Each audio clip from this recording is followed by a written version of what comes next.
D'un côté, il y a des créations nettes d'emplois très dynamiques. Entre le public et le privé, plus de 300 000 en un an. Un record depuis la refonte des statistiques sur leur forme actuelle au 4e trimestre 2010. De l'autre, des chiffres du chômage décevants.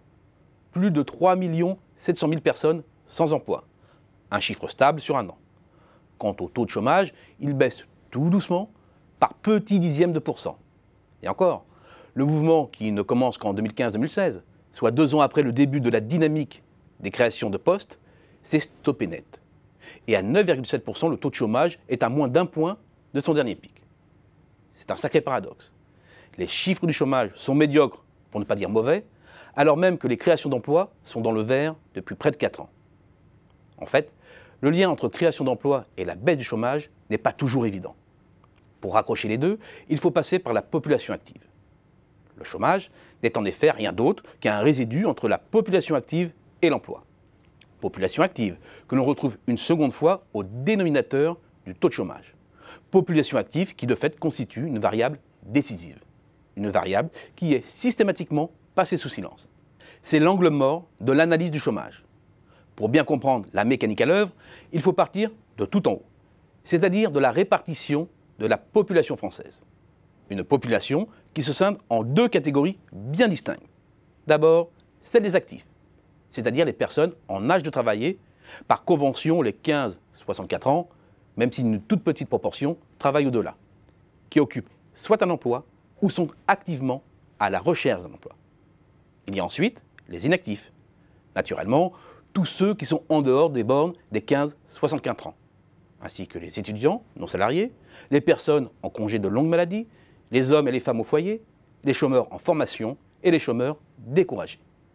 Et contrairement à ce que l'on croit, la population active est une variable qui bouge même beaucoup et par à-coups. Son interprétation est donc complexe. Pour schématiser, plusieurs forces sont capables de la faire dévier.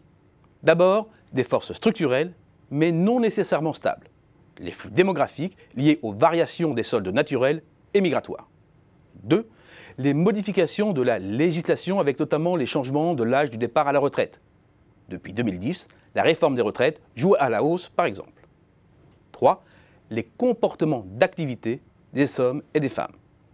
Il est évident qu'aujourd'hui, des personnes qui étaient découragées dans leur recherche de travail par l'accumulation des mauvaises nouvelles sur l'emploi se sont massivement réinscrites à Pôle emploi quand il a été annoncé un peu partout que les créations de postes étaient à nouveau en forte hausse. De même, les étudiants arrivent généralement plus rapidement sur le marché du travail quand la conjoncture est bonne et ne jouent pas la montre comme durant les périodes de crise.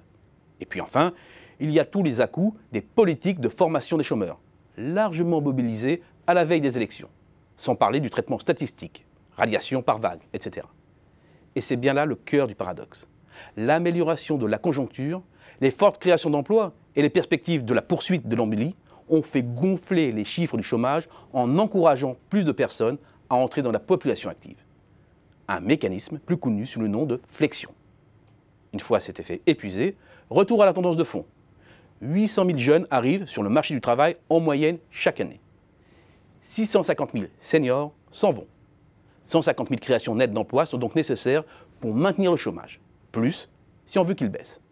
Or, on en crée actuellement 2 fois plus. Le lien entre création d'emplois et chômage n'est pas rompu. Il s'est provisoirement distendu sous l'effet de flexion. Et la baisse du chômage va venir.